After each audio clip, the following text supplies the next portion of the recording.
time now to review headlines from today's newspapers. Do you know I was about to throw to KK? It's in my soul. Wait till tomorrow. We'll see you tomorrow. Over to you, Steve, with this day. All right, thank you, Adefemi. We'll start, of course, as always, with THISDAY newspaper, where the lead story says, Buhari, foreign elements responsible for some security challenges confronting Nigeria, declares his government doing all it can to eliminate or apprehend the criminals. I mean, this is not a new thing from the Buhari administration. Who are these foreign elements? You know, where are they from? From Niger, from Mali, or other parts of West Africa? Where are they from that they seem to be able to overwhelm the security apparatus, you know, so easily? In a whole Nigeria. Absolutely. And if we know their identities, what are we doing about them? You know, what are we doing about them? Especially at a time that we are still supporting neighboring countries to deal with their own security issues, you know, buying them armored vehicles, giving them money to run their elections and things like that. Their own nationals are able to cross easily. And not even just cross over and commit atrocities time and time again. And then we say that we know that, you know, they are foreigners, but then we don't seem to know how to deal with it. So the president has not said anything new. What Nigerians would love to hear from him is how are we dealing with it? Absolutely. How we're dealing with it. There's a story on the strip down there. Ondo Amotekun intercepts 151 charm-carrying invaders. I think Ondo State being the, you know, border state from the southwest, you know, to the south, will need to, you know, work on the security architecture, you know, or war. It's still fresh in our memories. You know, there's been after a war, and then the Amotekun here are intercepting, you know, invaders. Where are these invaders from? What's their mission? It can be the duty of Amotekun alone. I mean, we discussed it during the, you know, the week that was. Amotekun is a child of necessity, but then they can't work in isolation. They will have to work closely with the security agencies to curb the menace of insecurity that is ravaging our country. The story on top of the lead, terror threats.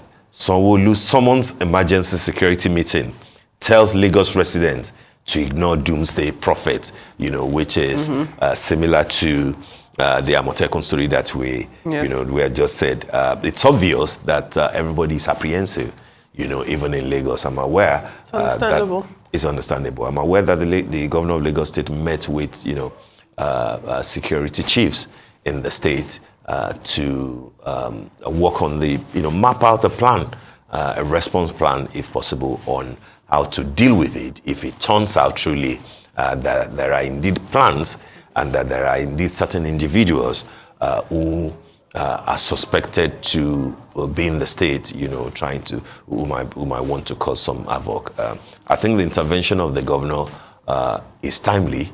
What is required is to continuously give all the necessary support to the security chiefs to ensure that the state is safe. If anything happens in Lagos, you know, the multiplier effect, you know, in terms of PR, in terms of, you know, scaremongering and everything, will be bad for the entire Southwest and the entire country. So the governor should be on top of it, and he should be encouraged, you know, to continue to deal with it. Absolutely. On the strip, on top of the masthead, Jonathan leads election observation mission to Kenya.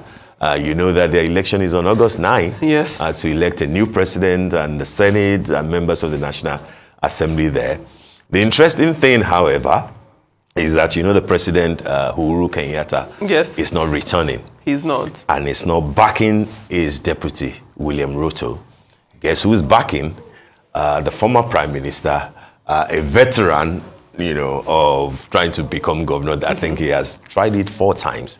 Raila Odinga, who's 77, by the way. You know, so Uhuru Kenyatta seems to prefer Raila at 77 to Ruto at 55. His own deputy. His own deputy. Politics at play in Kenya. We'll see how it happens. So Jonathan is going there as an election observer to, you know, leading the election observers in that state. Kenya is an important economy in Africa, and it is important that they get it right. You know, And it's also good that a former president like Goodluck Jonathan is busy, with good causes. Yes, busy like in the business of politics. Exactly. With positive intentions, we hope. Yeah. Absolutely. All right. Last but not the least is the story on the window. Yes. At 70, Buhari extols Daisy Danjuma's years of service to nation humanity, says a commitment to alleviating plight of women, children unparalleled. I think that's a good one from the president to a dame, regal, royal in every sense, and known for good causes, Daisy Danjuma at 70. I mean, how many people would believe that that lovely woman is already 70 years old? She doesn't look it. Yeah, you wouldn't know. Epitome of, what, how to carry yourself as a woman of substance. So, congratulations to her, and we wish her happy birthday. Big happy birthday, absolutely. Happy 70th. Happy 70th. And it follows on from what you were saying last week about so many people celebrating I love that thing. It is a wonderful feeling. When you hear about, age expectancy, 55, 60, whatever. Okay, yes, we've had that, but we are celebrating those who are crossing to 70, to 80, to 90. That's what I want to hear. That's what I want to celebrate. It is wonderful. And you will celebrate all of those years. Absolutely. Okay, well, which paper do we go to now? Let's go to The Guardian. Okay. All righty, so the headline reads, Insecurity, Aviation Crisis Worsens Nigeria's Economic Woes. That's The Guardian? That is, yes, that is The Guardian on Saturday. And it says, Insecurity and Aviation Crisis are worsening Nigeria's economic woes. Hardly soul-breaking news, hardly a surprise to anybody. It goes on to say that the movement of persons, goods have now been hampered. Our businesses are crumbling. Traders cry out. Travelers lament high cost of airfare. We brought that up with Professor Obiora Okonkwo just earlier. And security agencies need to up their game, says experts. Again, these are concerns that have not just sprung up this Saturday. They are ongoing. And it is a shame that they continue to be ongoing and continue to dominate everyday life in this country. It is a shame. Yeah. There's not much on the cover in terms of news stories that we've been able to discuss. That's the Guardian style on weekends, on the weekend, they are a bit more conversation, a bit more light. Governors, though, are under fire for advising the federal government to pay off civil servants above 50 years. Talking about security, gunmen have kidnapped an Ondo monarch and others as Amotekun intercepts, as we've said on this day, 151 southwest bound passengers. All right, let's move to Saturday Sun. Saturday Sun, the lead story says 2023, APC moves to appease Oshibajo, Lawan, Amechi, others. Reasons party chieftains are angry. Interesting story because this speaks to the fact that, yes, a campaign sort of council has been formed with the governor of Plateau State, Lalong, as the DG of the campaign for APC for Asiwaju Bola Ahmed Tinubu, spokesperson Kayamo, and I think one other person. But then people are saying that what has happened to all the other ones who lost out during the primaries? Yes. We've not heard anything from Vice President Oshibajo. Lawan, the president of the Senate, does not seem to be fully involved in anything. Amechi has gone totally quiet, and we see that APC is making overtures to Wike. So this says that we're not going to let any of our big boys feel dumped. We will reach out to them, and I think that it will be a good move so that you can have a united front if indeed you want to win the election, because the election of 2023 is not going to be like before. I do not think that it will be about the fact that we currently control 24 states. We have lost one in Osun. Yes. It will be a totally different ball game in February, because it won't be about governors delivering. It will be about what the people are saying. Right. If you go into that election as a divided front, the consequences might be dire. They will be. Well, let's say they might be. They might be dire. Well, they might. They have the potential to be dire. Okay. There's another story on insecurity here. Tension spreads in Southwest. This is the Areno Kakamfu of Yoruba land, Gani Adam speaking. Yoruba leaders to meet over security challenges. Others.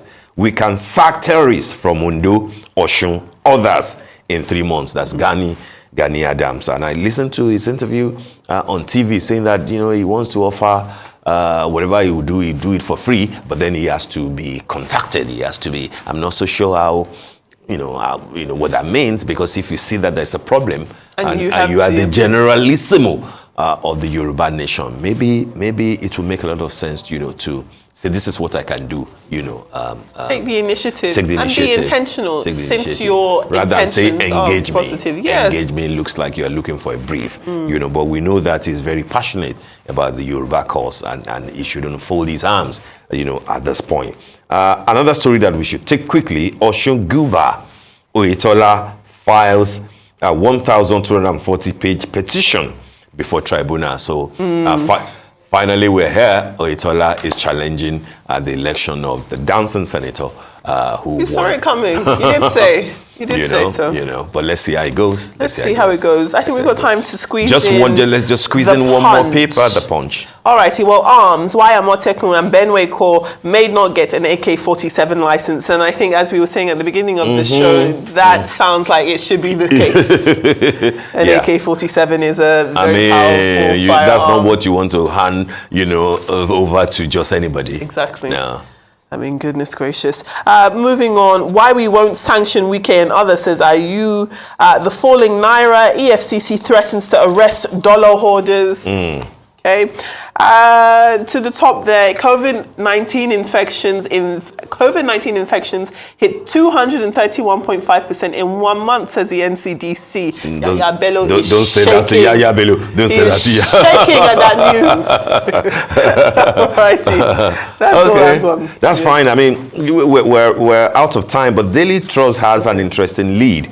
Bizarre things Nigerians do to get money. And they have a list of what they're talking about. Man steals roofs, doors of 14 mosques, others steal 20 Bibles.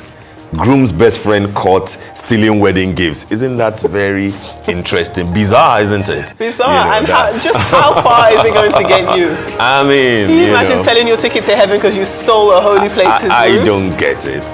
But interesting, that's where we have found ourselves.